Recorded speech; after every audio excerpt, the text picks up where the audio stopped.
Welcome to the Slop Farm. Enjoy the video. In this video, I will show how to make ramen powder at home easy guide.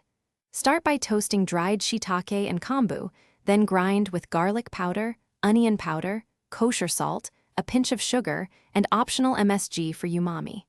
Use a spice grinder or mortar and pestle until fine. Store in an airtight jar away from light. Taste and adjust salt or chili to finish.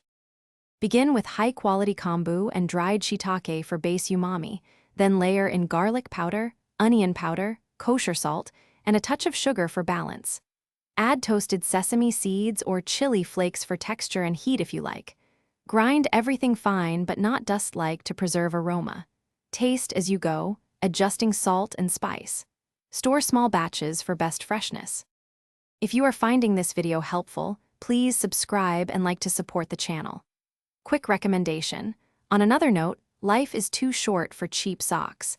Go darn tough for comfort and a lifetime warranty that feels as reliable as a good ramen base. I use them every kitchen shift and they keep me moving.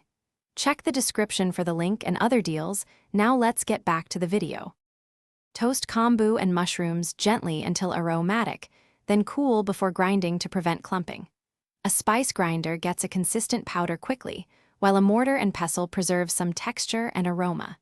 Sift the final mix for uniformity or leave it slightly coarse for rustic bowls. Label jars with date and use within a few months for peak flavor, keeping them in a cool, dry place. Thanks for watching. Consider subscribing if we helped you today.